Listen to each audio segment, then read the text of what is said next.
Welcome students. Today we are going to study magnetic field due to a circular loop. There will be three conditions. We will find magnetic field at the center of the circular loop and also magnetic field due to an arc at its center and magnetic field due to circular loop on its axis. So we have three conditions. Now start with the magnetic field due to circular loop at its center. यहाँ पे centre पे हमको magnetic field calculate करनी है. यहाँ पे suppose यहाँ पे करंट फ्लो करेगी, बगैर करंट के आपको यहाँ पे मैग्नेटिक फील्ड नहीं मिलेगी. ये हमने बैटरी से कनेक्ट कर दिया, यहाँ पे एक की लगा दिया.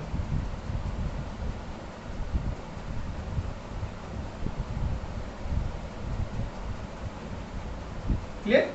ये 20 वोल्ट की बैटरी है, यहाँ पे एक की लगा रखा है, यहाँ से करंट फ्लो करेगी और करंट ऐसे फ्लो करेगी. ठीक है, डायरेक्शन आपको क्लियर रखना है. We have to find magnetic field due to this circular loop at its centre O. Suppose radius of loop is R. Radius of loop is R. Clear? Now first of all we will find direction of magnetic field. Direction कैसे calculate करेंगे? Right hand palm rule के बारे में मैंने बता रखा है इससे पहले वाले वीडियो में. आप वहाँ पे जाएंगे तो आपको डायरेक्शन का लिए क्लियर मिल जाएगा. ठीक है, और इन चीज़ों को समझने के लिए बायो-सावर्ट लॉ का जो वीडियो है उसको जरूर देखिएगा. उसको देखेंगे तो उसके बाद आपको ये सारी चीज़ें क्लियर हो जाएंगी. ठीक है, तो ये देखिए, ये हमारा थंब है, करंट की डायरेक्शन में है. ठीक है, और ये 4 फिंगर जो है हमारी कहाँ पे हैं? ये हैं जहाँ पे मैग्नेटिक फील्ड पता कर रही है. तो किस तरह फोर्स लग रहा है? इनसाइड द प्लेन लग रहा है. मैग्नेटिक फील्ड कहाँ होंगी? इनसाइड द प्लेन होंगी. ठीक है, तो मैग्नेटिक फील्ड की डायरेक्शन हमने निकाल दी इनसाइड द प्लेन. ठीक है, अब बायो-सावर्ट लॉ अप्लाई करने के लिए क्या होना चाहिए था? एक छोटा सा स्मॉल एलिमेंट, सपोज कर लेते हैं ये स्मॉल एलिमेंट है. ठीक है, this is a small element dl and magnetic and this is distance r, radius. Now what will happen? This is our magnetic, you know, this element, this segment dl will behave as a tangent to the circular loop. क्योंकि बहुत small area ले रहे हैं इसलिए ये tangent की तरफ behave करेगा. और टेंजेंट एंड रेडियस के बीच में जो एंगल होता है वो कितना होता है? Angle between tangent and radius is 90 degree. तो ये थ्योरी में लिखना पड़ेगा. Let us consider a small element AB of length dl which behave like a tangent on circular loop. The angle between R and this dl will be 90 degree. ठीक है, अब चलिए according to Biot Savart law,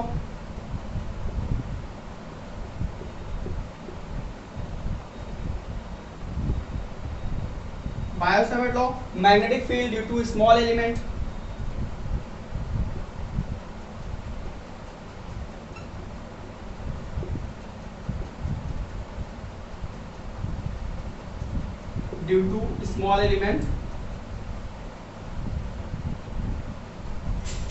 eight O पे निकालना है. ठीक है, तो क्या होगा? dB is equal to mu naught upon 4 pi I dl sine 90 हो जाएगा यहाँ पे एंड अपॉन r स्क्वायर. यहाँ पे पहले से मैंने कैपिटल R ले लिया. बहुत सारे बुक्स में स्मॉल r भी मिलेगा, उसमें कोई प्रॉब्लम नहीं होगी. आप जैसा चाहें वैसा कंसीडर कर सकते हैं. There will be no problem. Now we have to find total magnetic field at the centre of. Total what is the magnitude of magnetic field at the centre? तो क्या करना पड़ेगा? हमको इंटीग्रेट करना पड़ेगा, क्योंकि स्मॉल एलिमेंट से निकाल लिया हमने, छोटे से एलिमेंट से निकाल लिया, पूरे एलिमेंट से निकालना है, मतलब पूरे सर्कुलर लूप से निकालना है. तो total magnetic field at centre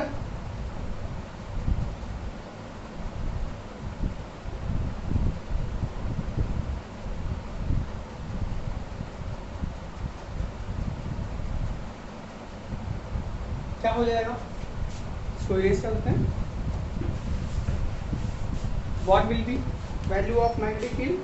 This will be B is equal to integration of dB, that is B is equal to integration mu naught upon 4 pi I r square dl. Sin 90 will be 1. Value of sin 90 will be 1. यहाँ पे आप सीधे सीधे put कर देंगे। अब आगे देखिए यहाँ पे कितने सारे कांस्टेंट हैं, म्यू नॉट अपॉन 4 पाई, ठीक है, म्यू नॉट अपॉन 4 पाई और आई बाई आर स्क्वायर, ठीक है। For a given circle radius will be constant, ये ध्यान रखना है। तो रेडियस कांस्टेंट है तो आर स्क्वायर कांस्टेंट हो गया, आई पहले से कांस्टेंट है, बाकी सारे कांस्टेंट हमने बाहर ले लिया, बचा क्या, डीएल।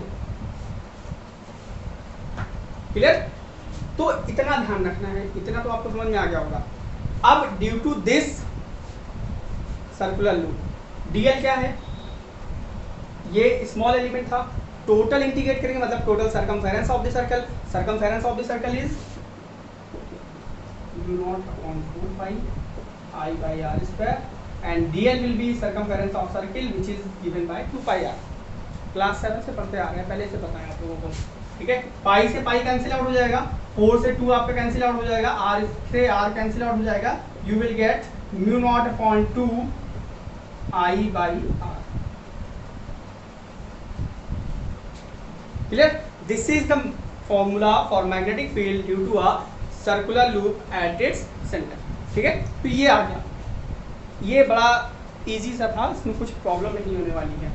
अब इसी में अगर n टर्न्स हो, if there are n turns in the circular loop, तो n हो जाएंगे तो क्या हो जाएगा, हमको n सर्कमफेरेंस लेने पड़ेंगे। एक सर्कमफेरेंस तो लिया था लेकिन n लेने पड़ेंगे, तो यहाँ n से क्या कर देंगे, मल्टीप्लाई कर देंगे। ये ध्यान से समझिएगा, if there are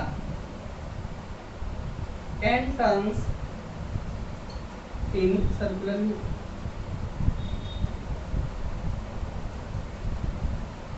then total magnetic field क्या हो जाएगी, mu naught by 2 I by R into N.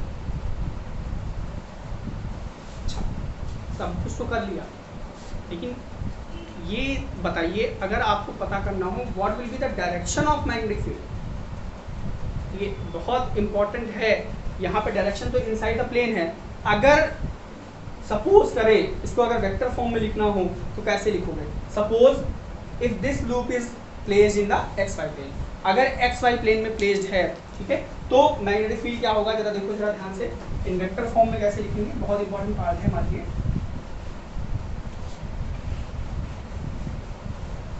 अभी इसके जो रिजल्ट्स हैं इनके बारे में जो हम लोग स्टडी करेंगे या फिर इनके बारे में जो भी डिस्कशन है वो नेक्स्ट वीडियो में करेंगे, फिलहाल अभी थोड़ा सा और भी देखेंगे।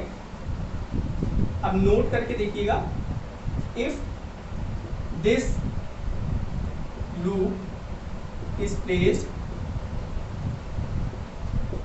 इन X Y plane, X Y plane में है, तो एक्स वाई प्लेन का मतलब क्या होगा कि डीएल आपका एक्स डायरेक्शन में हो गया और जो आपका आर है वो किस डायरेक्शन में हो गया, वाई डायरेक्शन में। तो एक्स वाई इन दोनों का जब क्रॉस प्रोडक्ट आता है आई और इंटू जे, डीएल हो गया आई कैप में और जो आर हो गया वो जे कैप में, तो डायरेक्शन क्या आएगी, इन दोनों का क्रॉस प्रोडक्ट के कैप आता है। आपको याद होगा क्लास 11 का वेक्टर, नहीं याद है तो आप क्लास 11 के वीडियो से जाके देख सकते हैं, फिलहाल अभी नहीं मिलेगा आपको, कुछ दिनों में आपको वो वीडियो भी मिल जाएगा, वेक्टर जरूरी है।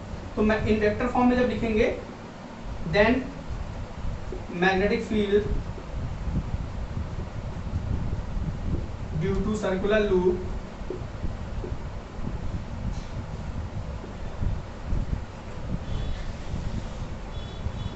Eight centre in vector form क्या मिलेगा, B vector is equal to mu naught by 2 N I by R, और यहाँ पे क्या हो जाएगा,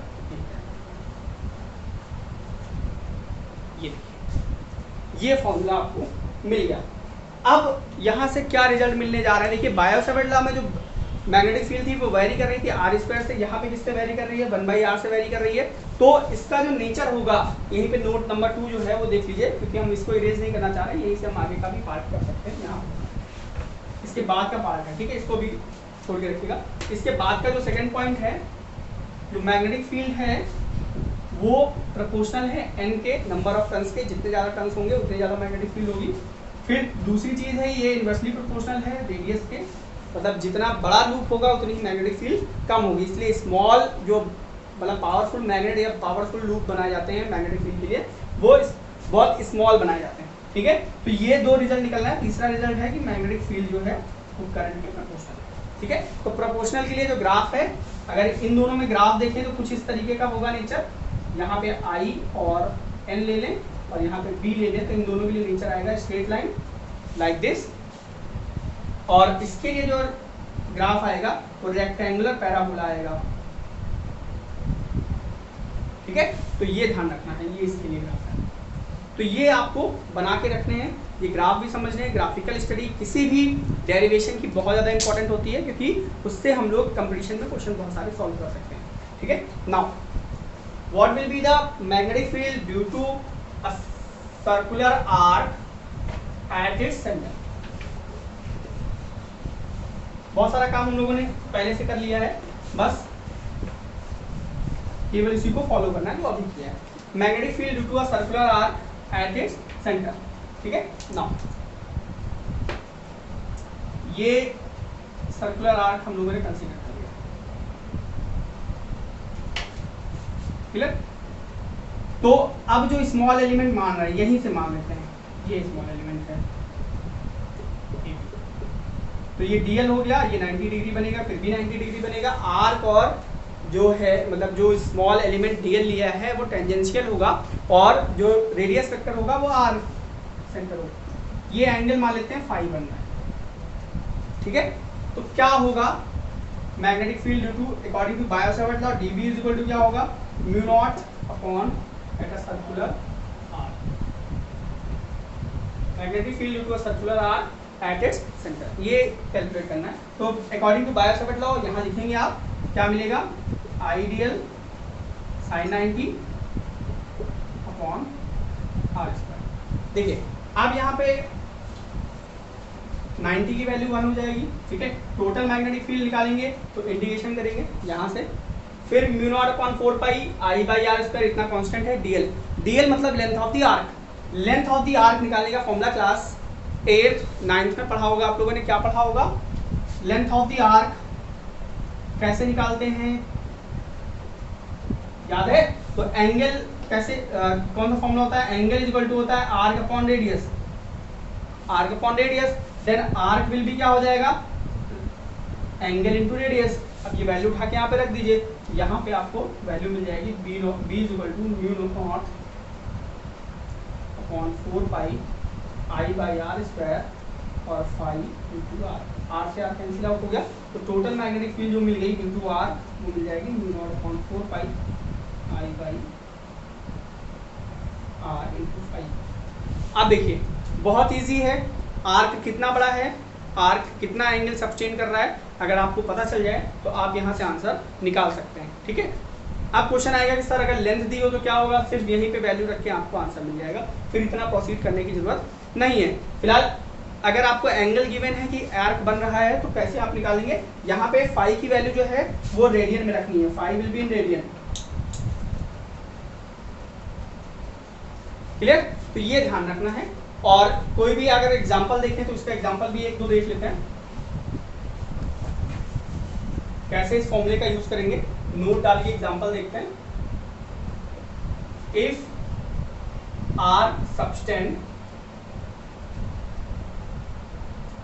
angle pi by 2 at centre, centre पे अगर पाई बाई 2 कर रहा है तो क्या हो जाएगा, बी फाई विल भी क्या हो जाएगा पाई बाई 2, आप वैल्यू रख दीजिए, आपको आंसर मिल जाएगा mu naught upon 4 pi I by R pi by, ठीक है। पाई से पाई कैंसिल आउट हो जाएगा, म्यू नॉट बाई 8 बाई, ये आपका आंसर आ जाएगा, ठीक है। अभी एक चीज और यहाँ पे ध्यान रखिएगा, जो मैंने लूप बनाया था वहाँ पे ऐसे जो दो लाइन जोड़ी थी यहाँ पे करंट फ्लो नहीं कर रही है, ये मान के चलिएगा। अगर इसमें भी करंट फ्लो करेगी तब क्या हो जाएगा, अगर मान लीजिए करंट फ्लो कर रही है, ठीक है, सपोज कर लेते हैं, तो क्या होने वाला है, ठीक है। इफ ठीक है, अगर करंट मान लो ऐसे लूप बना हुआ है, ऐसे यहाँ पे करंट ऐसे फ्लो कर रही है, ये लूप ऐसे जाएगा, ये ऐसे जाएगा, तो मैग्नेटिक फील्ड की डायरेक्शन क्या होगी, बाहर की तरफ होगी। इसके लिए, इसकी वजह से मैग्नेटिक फील्ड क्या होगी, बाहर की तरफ, ठीक है। एग्जांपल के लिए समझिएगा। और यहाँ से जब निकालेंगे इसकी वजह से, क्योंकि ये इसी के लाइन पे पड़ रहा है, तो इन दोनों की मैग्नेटिक फील्ड जो होगी इस जगह पे जीरो हो जाएगी, क्योंकि लाइन पे ये लाइन कंडक्टर की तरह बिहेव करेगा ना, स्ट्रेट लाइन कंडक्टर, तो वहाँ पे एक्सिस पे अगर मैग्नेटिक फील्ड निकाल लेते तो वो जीरो आ रहा था, तो मैग्नेटिक फील्ड अगर एक्सिस पे निकालेंगे तो ये जीरो मिलेगा, इसकी वजह से जीरो मिलेगा, तो इफेक्ट कोई भी नहीं होगा अगर इसमें भी करंट फ्लो कर रही है, तो केवल हमको सर्कुलर आर्क की वजह से ही मैग्नेटिक फील्ड निकालनी पड़ेगी। ठीक है, तो ये तो था magnetic field due to a circular arc and circular loop at its center।